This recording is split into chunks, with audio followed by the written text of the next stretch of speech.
Hello friends, आज हम Mohr circle को स्टडी करेंगे।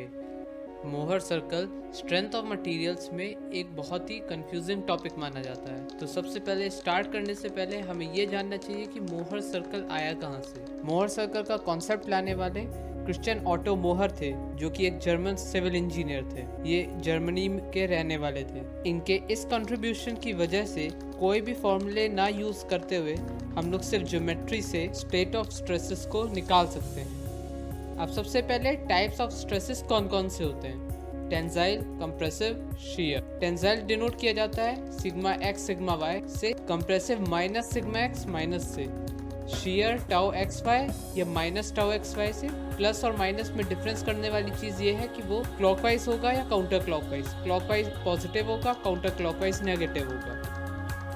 अब हम एक स्मॉल एलिमेंट का केस लेते हैं जिसमें कुछ टेंसाइल फोर्सेस लग रहे हैं और कुछ कंप्रेसिव फोर्सेस लग रहे हैं। अब अगर मान लेते हैं इसमें कुछ शियर फोर्सेस में लग जाते हैं तो ये एक कॉम्प्लेक्स स्टेट ऑफ स्ट्रेस हो जाएगी। इस स्टेट ऑफ स्ट्रेस में अलग अलग प्लेन्स के ओरिएंटेशन पे स्टेट ऑफ स्ट्रेसेस पूछे जा सकते हैं। अगर हम एक्स वाई एक्सिस को कुछ एंगल रोटेट कर दें या कुछ और एंगल रोटेट कर दें तो ऐसी इनन्यूमरेबल सिचुएशंस क्रिएट होंगी। इन सिचुएशंस को निकालने के लिए मोहर सर्कल एक बेस्ट टेक्निक है। तो अब आते हैं हम कोऑर्डिनेट सिस्टम पे। मोहर सर्कल एक कोऑर्डिनेट सिस्टम पे बनाया जाता है जो कि एक्स वाई प्लेन है। एक्स एक्सिस जो है उसके नेगेटिव को रिप्रेजेंट करेंगे कंप्रेसिव फोर्सेस से और पॉजिटिव पार्ट टेंसाइल फोर्सेस से रिप्रेजेंट करेंगे। जो वाई है, पॉजिटिव वाई एक्सिस जो होगी वो शियर फोर्सेस से करेंगे। तो एक्स पॉइंट को डिनोट करेंगे हम सिग्मा एक्स से और माइनस टाउ एक्स वाई से, और वाई पॉइंट को डिनोट करेंगे हम सिग्मा वाई से और टाउ एक्स वाई से। एक्स पॉइंट को पिंक कलर से मार्क करेंगे, वाई को येलो से। एक्स को और वाई को मार्क करने के बाद हम लोग उसका सेंटर निकालेंगे जो कि बहुत ईजिली निकल सकता है। अब टाउ एक्स वाई पॉजिटिव और नेगेटिव में दोनों एक्स और वाई के केस में बराबर है। सिग्मा वाई तक का डिस्टेंस सिग्मा वाई है और एक्स तक का डिस्टेंस सिग्मा एक्स है। वाई और एक्स के बीच का जो डिस्टेंस है वो sigma x minus sigma y इसीलिए हो जाएगा। जो सेंटर है सर्कल का उससे लेके जो एक्स पॉइंट का प्रोजेक्शन है वहां तक का distance sigma x minus sigma y by 2 हो जाएगा। अब हमें निकाल तो r को हम लिख सकते हैं sigma x minus sigma y by 2 का whole square plus tau x y का होल स्क्वायर का अंडर रूट। ये एक वैल्यू है। अब हमें सिग्मा मिन और सिग्मा मैक्स की पोजीशंस निकालनी है। तो सिग्मा मैक्स क्या होगा?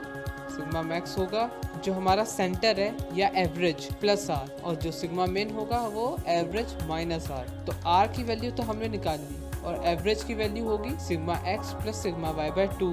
ये जो ट्राइंगल है जिससे हमने आर निकाला इससे हम थीटा पी की भी वैल्यू निकाल सकते हैं। यहाँ पर tan इनवर्स का फॉर्मूला हम लगाएंगे और वहाँ से थीटा पी की वैल्यू आ जाएगी। तो अब हम लेते हैं एक सिंपल केस जिसमें हमारे पास एक्स एक्सिस में कंप्रेसिव फोर्स है 40 मेगापास्कल के, वाई एक्सिस में टेंसाइल फोर्स है 60 मेगापास्कल के और एंटी क्लॉकवाइज शियर फोर्स है 20 मेगापास्कल का। तो इस हिसाब से हमारी x की वैल्यू बन जाती है -40 क्योंकि कंप्रेसिव है और 20 काउंटर क्लॉकवाइज है। माइनस साइन पहले से लेना तो वो पॉजिटिव हो गया तो +20, और ये 60 हो गया क्योंकि ये टेंसाइल फोर्स है और -20 क्योंकि ये काउंटर क्लॉकवाइज है। अब सेंटर या एवरेज की वैल्यू हम निकाल सकते हैं 60 प्लस -40 बाय 2, तो 10 0 हमारा सेंटर हो गया। और रेडियस की वैल्यू हम अपने फॉर्मूले से निकाल सकते हैं।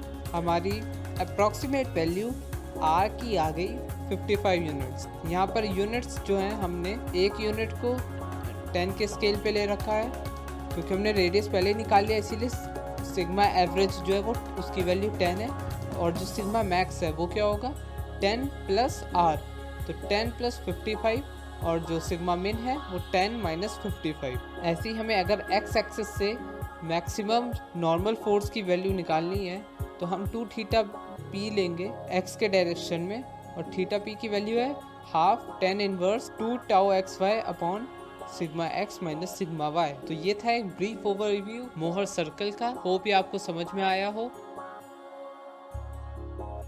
इंजीनियरिंग कॉन्सेप्ट के लिए इंजीनियरिंग प्लेवेस से जुड़े रहिए।